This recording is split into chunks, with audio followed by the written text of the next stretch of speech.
In 1991, I went to see Teenage Mutant Ninja Turtles 2: The Secret of the Ooze. The Turtles were barely using their weapons now, Casey Jones was gone, and April O'Neil wasn't Judith Hogue anymore, which was like coming back after holidays to find the classmate you had a crush on had changed schools.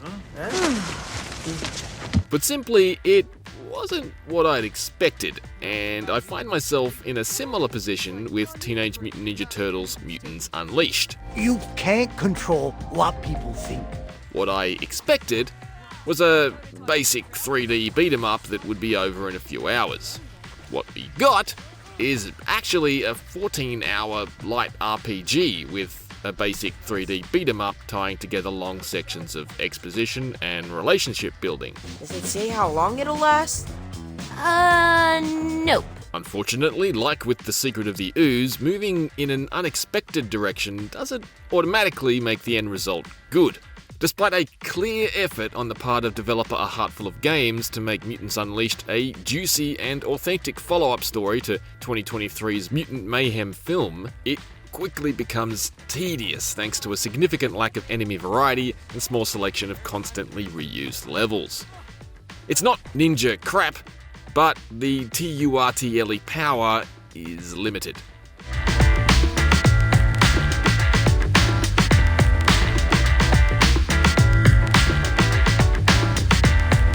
As far as I'm concerned, the original 1990 TMNT movie is untouchable.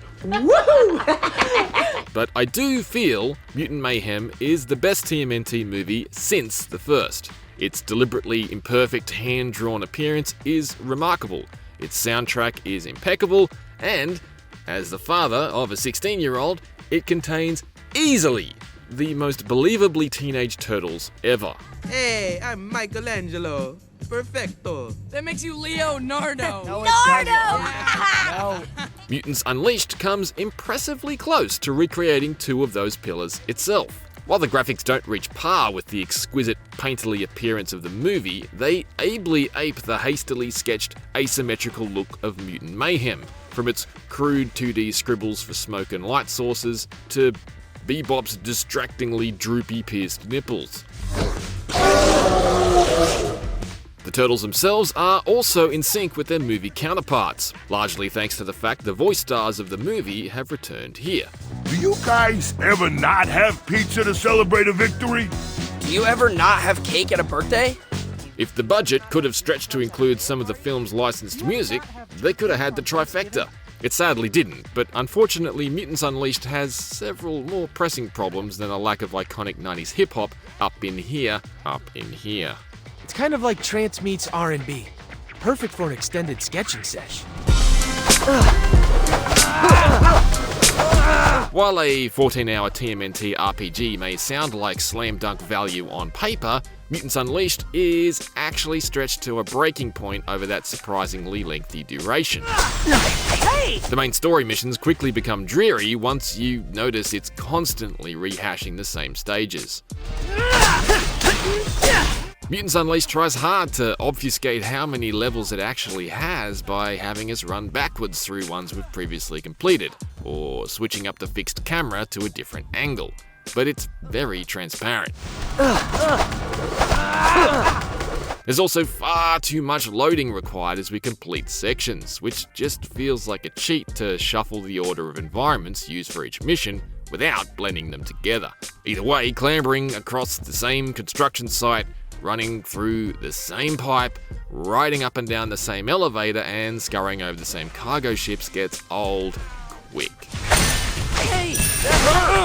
Worse, very little exploration is possible.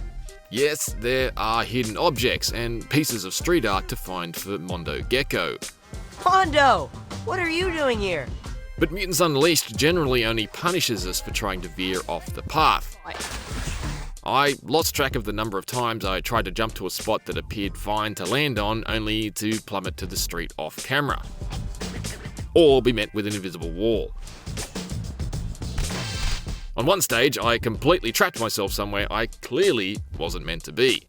I've only really ever found hidden art by accidentally going the way I thought I was supposed to go anyway. Don't let life pass you by without appreciating art, my dudes. Combat itself is totally serviceable, although enemies aren't very smart and they're not always great at tracking you through the environments. The turtles all have distinct fighting styles that can be upgraded with new moves as you progress specific relationships for each. There's little need to get into the weeds with it though, and it's totally a button masher. Commence button smashing. This makes it accessible but fairly mindless.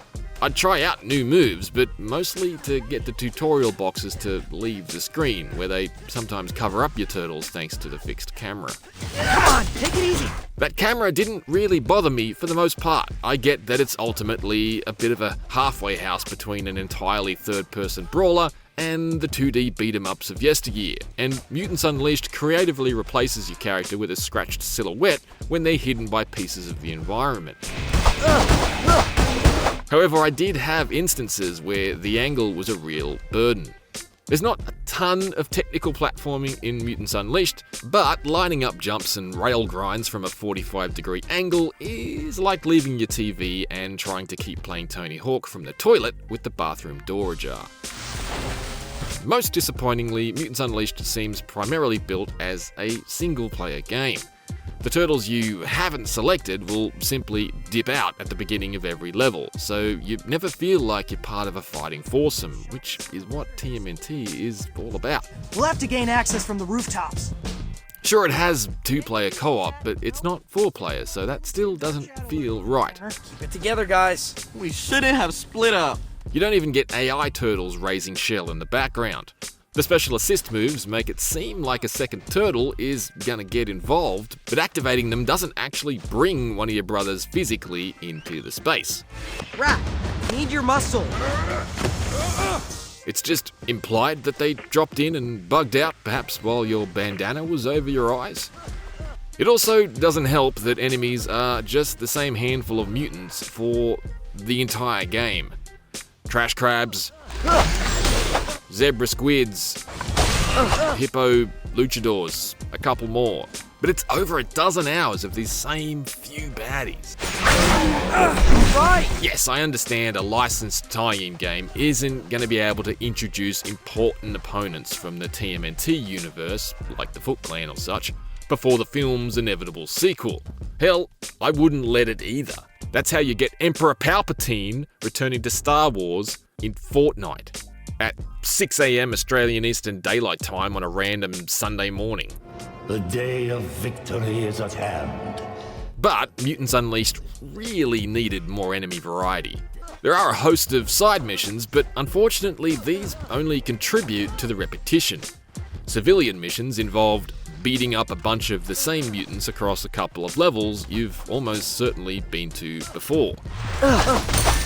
Contagion missions involve running through a level you've almost certainly been to before, beating up the same mutants again, although this time some of them will be highlighted in pink smoke. Pizza deliveries are just speedruns through the same levels once more, although the enemies have been removed and the map is now full of giant inflatable bounce pads and boom gates for no discernible reason. All right. And no one's carrying a pizza. Great.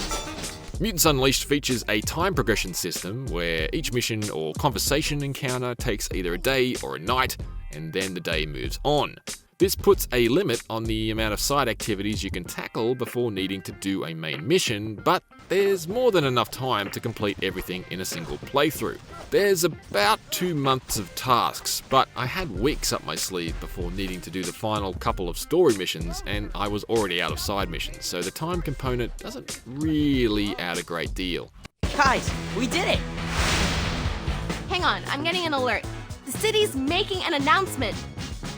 Neighborhood-based curfews? The RPG-style conversational component of Mutants Unleashed does add a lot of unexpected exposition, although I think the story of a new wave of mutants descending on New York and finding themselves at odds with the existing human population is an effective and totally logical follow-up to the movie. it continues the themes that hatred and prejudice are repugnant from any side they're projected from, and while do unto others is admittedly a message that's been embedded in kids' cartoons for decades, that doesn't make it any less authentic in this new TMNT world where mutants and humans have suddenly been thrown together. We're gathered here today to celebrate this awesome new rec center. It's gonna be a place where mutants like me and humans like you can make cool stuff together. Wow, Leo, that was amazing. Yes, not every conversation is particularly riveting, and not all of them are actually voiced either. These sections are also entirely passive, so there are definitely times where they're simply filler.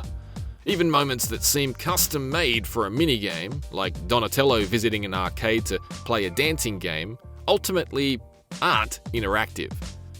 An indirect dig at how rubbish Raph is in the original TMNT game is cute, but otherwise there's a bit of a weird clash of approaches at times. I raised my eyebrow as the script worked quite hard to concoct an entire fantasy catalogue of parody John Hughes films to avoid actually using his name, but then on other occasions overtly references the likes of Clint Eastwood and Chuck Norris. The biggest problem, however, is the pacing of the dialogue. Cutscenes are totally hamstrung by the glacial cadence of conversations, which waits line by line for huge dialogue boxes and canned reaction animations to pop up. This creates highly unnatural pauses between sentences and very much kills the momentum of conversations. If the city won't have us, we'll tear it all down! These scenes can mostly be skipped, or slightly sped up by hammering a button, but they're nonetheless necessary if you want to progress the Turtles' relationships with their friends around the city and unlock new upgrades.